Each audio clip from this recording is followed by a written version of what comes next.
मेरी तरफ से सभी को जय श्री श्याम, जय श्री श्याम, जय श्री श्याम, जय शिव शंकर भगवान की। आज मैं आपके सामने श्रावण मास का तीसरा मातम लेकर आई हूँ। तीसरा अध्याय, नक्त व्रत। नक्त व्रत कैसे किए जाते हैं। सनत कुमार भगवान शंकर से बोले, आपने व्रत समुदाय का उद्देश्य बताया, परंतु मेरी जिज्ञासा शांत नहीं हुई है। आप विस्तार पूर्वक इन व्रतों को बताने की कृपा करें। आप खोलकर मुझे समझाइए, जिसे सुनकर मैं कृतकृत्य हो जाऊं।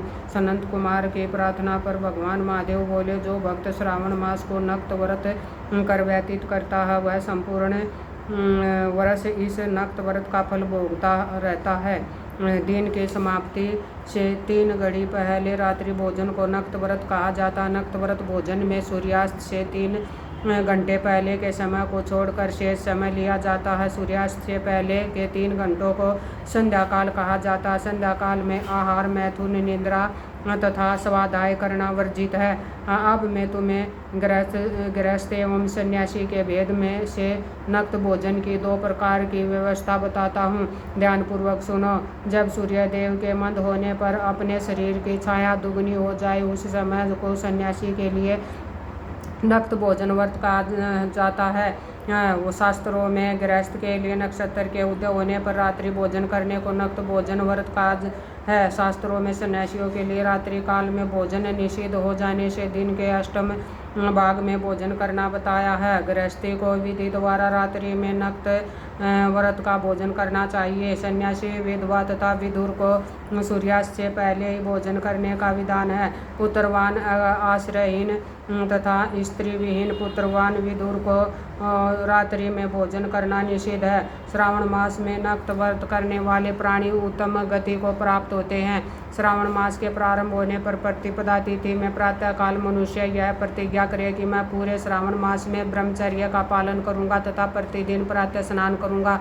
नक्त व्रत रात्रि शयन तथा अन्य प्राणियों पर दया भाव रखूंगा। वह यह भी संकल्प करे कि यदि मैं इस व्रत के प्रारंभ होने के बाद और इस व्रत के समाप्ति से पूर्व मर जाऊं तो हे भगवान, उस स्थिति में आपके प्रसाद से मेरा व्रत परिपूर्ण हो जाए। नक्त व्रत करता हुआ प्राणी मुझे अति प्रिय हो जाता है। ब्राह्मण द्वारा या स्वयं रुद्र का 1 मास तक जो अभिषेक करता है, उस पर मेरी सदैव कृपा दृष्टि रहती है, क्योंकि मुझे जलधारा अति प्रिय है। श्रावण मास में जो प्राणी अधिक स्वादिष्ट भोजन या उपयोगी वस्तु ब्राह्मण को देता है, वह मुझे बहुत प्रिय है। हे सनत कुमार, अब मुझसे उत्तम लक्ष्य पूजा विधि को ध्यानपूर्वक सुनो। लक्ष्मी की इच्छा प्राप्ति वाला मनुष्य बिल्व पत्रों से शांति की कामना करने वाला मनुष्य दुर्वाओं से तथा आयु की इच्छा करने वाला मनुष्य चंपा के फूलों से भगवान श्री हरि की पूजा अर्चना करे। विद्या की इच्छा रखने वाला व्यक्ति मल्लिका तथा चमेली के फूलों से